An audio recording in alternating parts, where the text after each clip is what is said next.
4월 5일 주일 생명의 삶 큐티 제목 부활하신 주님과 기쁜 소식 본문 마태복음 28장 1절에서 10절까지 말씀. 안식일 다음날 바로 그 주의 첫날 동틀 무렵에 막달라 마리아와 다른 마리아가 무덤을 보러 갔습니다.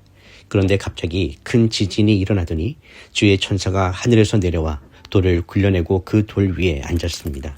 그 천사의 모습은 번개와 같았고 옷은 눈처럼 휘었습니다. 경비병들은 그 천사를 보고 두려워 떨면서 마치 죽은 사람들처럼 됐습니다. 그 천사가 여자들에게 말했습니다. 두려워하지 말라. 너희가 십자가에 못 박히신 예수를 찾고 있는 것을 안다. 예수께서는 여기 계시지 않고 말씀하신 대로 살아나셨다. 여기 와서 예수께서 누워 계셨던 자리를 보라. 그리고 빨리 가서 그분의 제자들에게 예수께서 죽은 사람 가운데서 살아나셨고 너희보다 먼저 갈릴리로 가시니 그곳에서 너희가 예수를 보게 될 것이다 라고 말하라. 자, 이것이 내가 너희에게 전하는 말이다. 그러자 여인들은 서둘러 무덤을 떠났습니다. 그들은 두려우면서도 한편으로는 기쁨에 가득 차 제자들에게 알리려고 뛰어갔습니다. 그때 갑자기 예수께서 여인들에게 나타나 말씀하셨습니다. 평안하냐?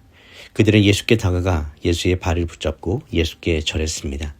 그러자 예수께서 그들에게 말씀하셨습니다. 두려워하지 말라. 가서 내 형제들에게 갈릴리로 가라고 전하라. 그곳에서 그들이 나를 만날 것이다. 본문 요약입니다. 안식 후 첫날 새벽 막달라 마리아와 다른 마리아가 무덤을 보러 갔을 때 큰 지진이 나며 주의 천사가 돌을 굴려냅니다. 천사는 여자들에게 두려워하지 말라며 예수님이 살아나셨음을 알리고 제자들에게 이 소식을 전하라고 명합니다. 여자들이 무서움과 큰 기쁨으로 다름질할 때 부활하신 예수님이 친히 그들을 만나 평안하냐고 문안하시며 제자들에게 갈릴리로 가라는 메시지를 전하십니다. 첫 번째 묵상입니다. 돌문을 굴려내신 하나님의 권능입니다. 안식 후 첫날 새벽 여인들이 무덤을 향해 갈 때 큰 지진이 나며 주의 천사가 내려와 무덤을 막고 있던 큰 돌을 굴려냈습니다. 이 돌은 인간의 힘으로는 옮길 수 없었던 절망의 상징이었으며 예수님의 부활을 가로막으려 했던 세상 권세의 마지막 수단이었습니다. 그러나 하나님의 권능 앞에서 무덤의 봉인과 바수꾼들의 경기는 아무런 힘을 쓰지 못한 채 무너져 내렸습니다. 천사가 돌 위에 앉아있는 모습은 죽음의 권세를 이기신 하나님의 완전한 승리를 상징합니다. 무덤은 더 이상 시신을 가두는 어두운 방이 아니라 생명이 살아나온 영광의 통로가 되었습니다. 하나님의 역사는 인간이 도저히 해결할 수 없다고 포기한 그 지점에서 가장 강력하고 신비로운 방식으로 시작됨을 이 지진과 천사의 등장이 웅변하고 있습니다. 오늘 우리 삶에도 앞길을 가로막고 있는 무거운 돌문이 있을 수 있습니다. 질병, 경제적 위기, 관계의 단절이라는 큰 돌이 우리를 절망의 무덤 속에 가두려 할 때 우리는 부활의 아침에 돌문을 굴려내신 하나님을 바라보아야 합니다. 내 힘으로 옮기려 애쓰기보다 새벽 미명에 역사하셔서 죽음의 권세를 깨뜨리신 하나님의 전능하심을 신뢰하며 부활의 소망을 붙들어야 합니다. 묵상 질문입니다. 내 삶을 가로막고 있는 큰 돌은 무엇이며 그것을 굴려내실 하나님의 권능을 신뢰할 수 있습니까? 두 번째 묵상입니다. 무서움과 큰 기쁨으로 전하는 소식입니다. 천사로부터 부활의 소식을 들은 여인들은 무서움과 큰 기쁨이 교차하는 복잡한 감정 속에서 제자들에게 달려갑니다. 인간의 상상을 초월하는 신비한 사건 앞에서 느낀 경외심과 죽음을 이기신 주님을 향한 환희가 그들을 움직이게 했습니다.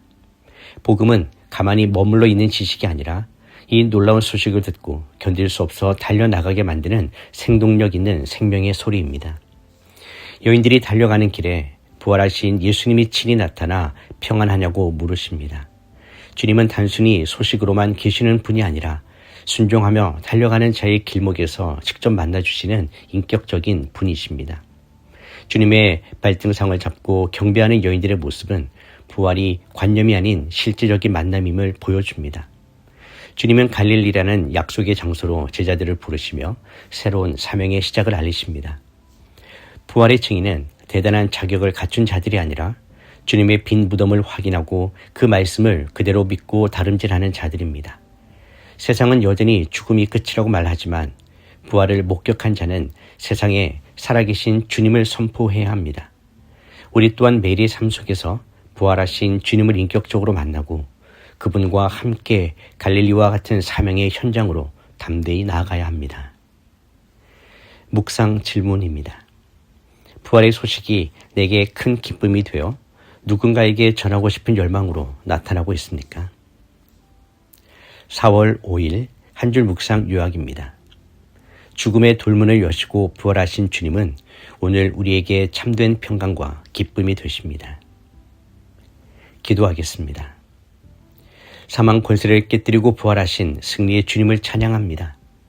도저히 옮길 수 없었던 죽음의 돌문을 굴려내시고 어둠 속에 갇힌 인류에게 영원한 생명의 빛을 비춰주신 하나님의 크신 권능에 깊은 감사를 드립니다. 우리가 처한 그 어떤 절망의 무덤 앞에서도 낙심하지 않고 돌문 위에 앉아 승리를 선포하신 하나님을 바라보는 믿음의 사람들 되게 하여 주시옵소서. 부활하신 주님께서 여인들에게 평안하냐고 물으셨던 그 따스한 음성이 오늘 우리 영혼에도 들려오길 소망합니다. 세상이 주는 두려움과 근심을 떨쳐버리고 부활의 주님이 주시는 참된 평강을 누리게 하여 주시옵소서. 여인들이 큰 기쁨으로 다름질했던 것처럼 우리 또한 예수님의 생명의 복음을 들고 이웃에게 달려가는 증인의 삶을 살게 하여 주시옵소서. 갈릴리에서 만나자 하신 주님의 약속을 기억하며 오늘 우리에게 주어진 사명의 자리에서 부활하신 주님과 동행하게 하여 주시옵소서. 예수님의 이름으로 기도드립니다. 아멘.